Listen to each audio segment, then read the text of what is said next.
আমাদের দেশে হচ্ছে রোজা হচ্ছে মানে রমাদান হচ্ছে রাহমা টাইম, কিন্তু আমাদের দেশে হচ্ছে ফিতনা টাইম। একই দিনে রাখবো, সৌদি আরবের সাথে রাখবো না বাংলাদেশের সাথে রাখবো, শুরু হলো ফিতনা। তারপরে কি 20 রাকাত না 8 রাকাত? আমাদের ভিতরে একটা বিতর্ক আছে, আমাদের বলতে সৈয়াকিদা সকল যারা, তাদের ভিতরে একটা বিতর্ক আছে যে তারাবির নামাজ 20 রাকাত, 8 রাকাত, 36 রাকাত, 2 রাকাত, মানে কি কি হবে, কি পড়লে এনাফ হবে, বা কি পড়া যাবে বা কি পড়া যাবে না। দেখেন, এটা খুব সিম্পল একটা লজিক আছে এখানে, মানে যার ব্রেন, যার অন্তরটা খোলা, সে একবারে বুঝবে যে এটাই সত্য। আল্লাহ রসুলকে যখন একজন বাইরের লোক জিজ্ঞেস করছেন, ওনার ঘরের মানুষ না, বাইরের মানুষ অর্থাৎ সাহাবী জিজ্ঞেস করছেন যে আমরা রাতের নামাজ কিভাবে পড়বো, রাতের নামাজ মানে তাহাজ্জুদ, রমাদানের সেটা তারাবি বা যাই বলেন, কিভাবে পড়বো? উনি কি বলছেন? 2 করে পড়বা। উনি কিন্তু বলেন নাই আয়েশাকে গিয়ে জিজ্ঞেস করো আমি কিভাবে পড়ি, মানে ওই নামাজগুলো তো ঘরে পড়ে মানুষ, রাতের নামাজ ইউজুয়ালি কি ঘরে পড়ে না? ইভেন তারাবিও ঘরে পড়তেন, মাত্র কয়েকদিন ইসে পড়ছেন, 3 দিন বোধ হয় আপনার জামাতে পড়ছেন, তারপরে যদি ফরজ মনে করে এই জন্য আর পড়ে নাই, এইরকম বর্ণনা আসছে। যাই হোক, ঘরের নামাজ এগুলো ঘরে, এই জন্য দেখবেন যে ওই সুন্না নামাজ নিয়ে কিন্তু বেশ কিছু কনফিউশনও আছে যে এটা 4 রাকাত না 2 রাকাত, জোহরের সুন্নাটা 4 রাকাত না 2 রাকাত, দুদিকে মত আছে।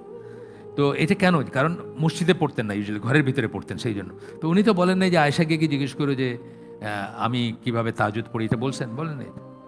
উনি কি বলছেন? 2 করে।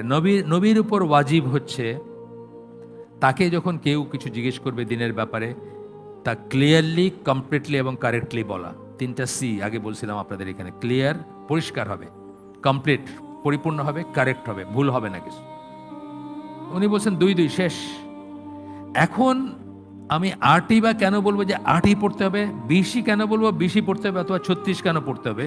আমি 2-এর মাল্টিপল যা পড়বো সেটাই ঠিক আছে। তবে উনি কি করছেন এটা যদি আমি আরও ভালোবাসি উনাকে এবং জানতে চাই যে উনি কি করছেন, তো ওনারটাই আমি করব। যদিও উনি বলছেন 2 করে, সেটাতে দোষের কিছু নেই, আপনি করতে পারেন। কিন্তু আমি যখন সেটা করতেছি না, আমার দিকে তেরা করে তাকায়েন না, সেটাই হচ্ছে কথা। আমার দিকে বাঁকা করে তাকাবেন না, আমার দিকে ই করবেন না, এইটাই আমাদের কিন্তু করি। আমাদের বিষয়ে কিন্তু এইটা মসজিদই, অনেকে মসজিদই অ্যাবান্ডন করে ফেলে, মসজিদই ছেড়ে দেয়।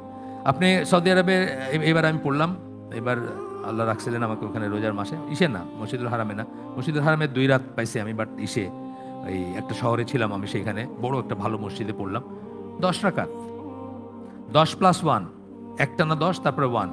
যখন শেষ 10 দিন আসলো, 10 মগরিবের মানে মানে কি বলে এশার পরে 10 রাকাত পড়ে বাড়ি চলে গেল। তারপরে রাত্রে 1:45টার দিকে আসলো সবাই, আইসা তারপরে আরো 10, তো কত হলো? 10 10 20 হলো। তারপরে 1 বা 3, যেটা যেটা সুবিধা মনে করতেছেন সেটা। এটি নিয়ে কোনো চুলকানি, কোট আন কোট কোনো চুলকানি নাই কারো।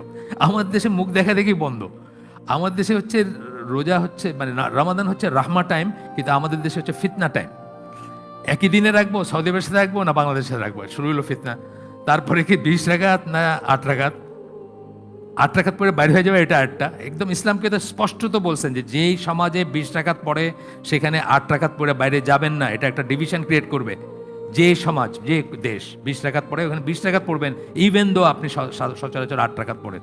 এবং ইভেন হানাফি যদি হয় তাদের সাথে তাদের মতো করে শুধুমাত্র উল্টা তকবির ছাড়া বাকি বিতিরটাও তাদের সাথে পড়বেন, কারণ বিতির যদি ইমামের সাথে পড়েন শেষ করেন তাহলে সারা রাত দাঁড়ায় থাকার সওয়াব পাবেন আপনি। ইসলাম কিউয়ের ফতোয়া, সৌদি আরবের ইসলাম কিউয়ের ফতোয়া। ওইখানে সফট ভাইঙ্গা আপনি বাইরে হয়ে যাবেন না, 8 রাকাত পড়ে যায়, 8 রাকাতে বেশি শুদ্ধ। আমরা এটা মারামারি করে মুখ দেখা দেখি বন্ধ, এক ফ্যামিলিতে 2 জন 2 রকম দেখবেন। আমি এই কয়েক বছর আগে 2010-এর আগে আমাদের খুব ক্লোজ ওরা, হাজব্যান্ড একদিন রোজা রাখছে, বউ একদিন রোজা রাখছে। হাজব্যান্ড তো তার ওই গ্লোবাল, বউ ফোন করছে ভাই আপনারা কবে রাখতেছেন রোজা? ঠিক আছে আমি এটা, হাজব্যান্ড এক বাসায় আলাদা আলাদা রোজা রাখতেছে। কি সমস্যা দেখেন, মানে ফিতনা টাইম। যে কোনো একটা রিলিজিয়াসই কিন্তু আমাদের জন্য ফিতনা টাইম। এইটা বললে না, যে কোনো একটাই আসুক, আপনার শবে বরাত আসলো ধরেন নিসফু শাবান, এটা ফিতনা টাইম না?